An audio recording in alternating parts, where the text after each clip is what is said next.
Welcome back to Rudy's 1/6 World for episode 6 of our Retrospective Showcase series. And in the continuing look back at figures from the Predator franchise, today we're taking a look at a representative from the clan that started it all. And this is another figure released by Hot Toys from the Robert Rodriguez produced Predators. And it's the classic Predator MMS162. And to be honest, this figure could be considered a version 2.0 of the original release that accompanied Dutch and Billy. So let's jump right in and talk about this classic Predator, and in particular how he was portrayed in this movie. And frankly, he wasn't in it much, and he didn't really stand out in particular other than to prove to us how the Super Predators were more dangerous and potentially superior.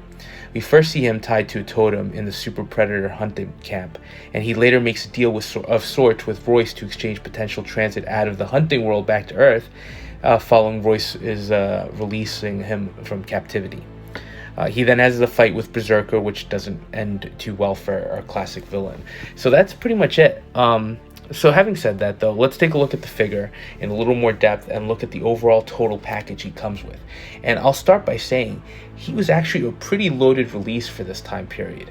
And one interesting thing here that we'll discuss that I've already mentioned is the second helmet that Hot Toys gave us, which sneakily turns this into that 2.0 version of the original. So looking at the accessories, he came with a series of interchangeable hands, which to be honest, look good, but aren't as detailed as what we get nowadays. He also comes with two sets of large mandibles that can be used to create a closed mouth or open mouth look once you remove the figure's helmet, as well as a lower mandible or lower jaw to complete his mouth. And while we do that, it makes sense to take a look at how these get attached to the sculpt. So if you just remove the helmet, you'll see that the underlying sculpt actually has three keyways that are used to slide in both the helmets themselves onto the sculpt and lock them in place, and then obviously you'd slide in the mandible and jaw pieces to complete the unhelmeted sculpts. He also does come with interchangeable wrist computers. So the one we're looking at here is the classic look from the original movie with the Predator symbols creating the countdown of sorts. The second one is actually on the figure, and we'll take a look at it later, and it has a clear pane with an attachment to create a light up feature for the next set of accessories.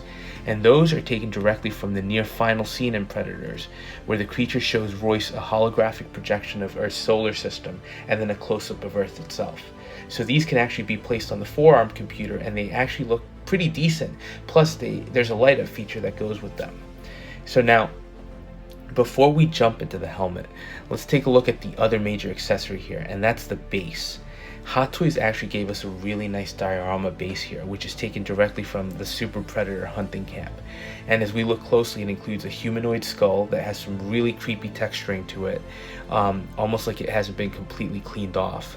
The base also includes the partial skull of a larger creature that's been hunted down by the creatures, as well as two wood posts holding up a drying piece of animal skin, which is clearly another trophy from the Predator hunt. So overall, it looks incredible, and it's a really nice accessory to set the figure apart and make it pop in your display, although it does feel very specific to this movie.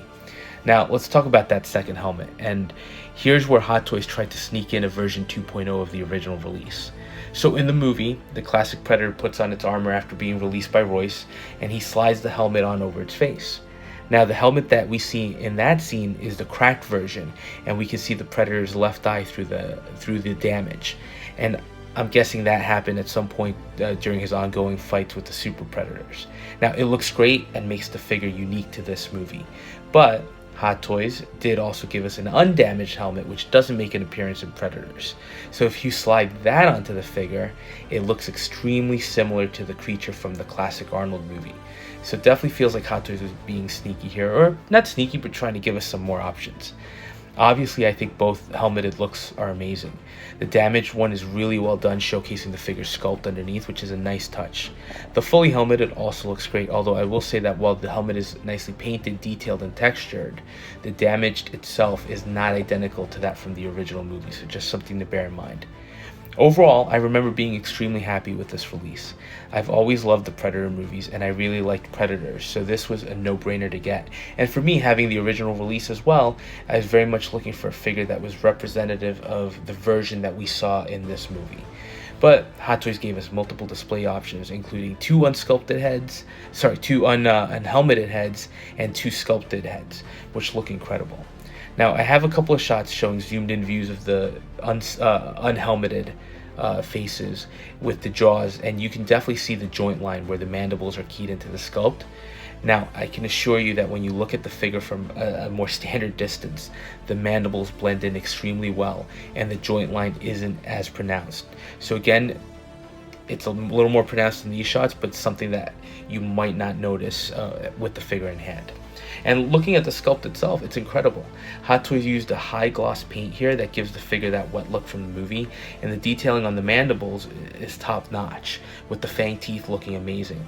The dreads too are of rubber material, but they look nice, and I like how they come out of the skull ridges at his crown. It really is a top-notch job from Hot Toys, and it's a reason why I think the original Predators, meaning the classic Predator, is still one of the best versions of the character that we've seen on screen to date. Another nice feature that this version had over the original was the wrist blades. They're extendable, but these are fully metal, so they really look great and they glint in the light. So that was a great use of mixed media to give us a slight but nice upgrade. The shoulder cannon looks good here too, although I do think I prefer the original release as it had some additional detailing and some connectors to the helmet, which are the ones we see the Predator remove at the end of that movie. Also, this figure doesn't come with any of the trophies that the original had, so again, there are subtle differences that definitely set the two versions of the classic apart. Now, I do have to comment on the posability, and I feel like that is a little limited on these. You can achieve some decent poses, but the elbow joints are single jointed and don't allow you to go far beyond the 90-degree bend. So it's a little bit limiting, but you can still achieve some of the classic poses from the series. So it's not a full negative. Now, he was supposed to be a little smaller too than the Super Predator, and I guess he is just a little bit, but I do remember Hot Toys making a bigger deal when the Berserker was released, and I don't know that that's really the case here. So that is pretty much it for the classic Predator, and it goes without saying that I love him. I think the sculpt is fantastic. The accessories really make this feel like a loaded release, especially for an older figure. I'm sure Hot Toys could create a much improved version today, but if they don't, I think this figure still stands up well against more modern releases. So let me know your thoughts about this version of the character and how you think he compares to the other incarnations. And also, do you think, given the interest around the franchise, Hot Toys might be tempted to revisit this line? Let me know. And if you're enjoying the content, please like, comment, and subscribe, and we'll touch base on the next video.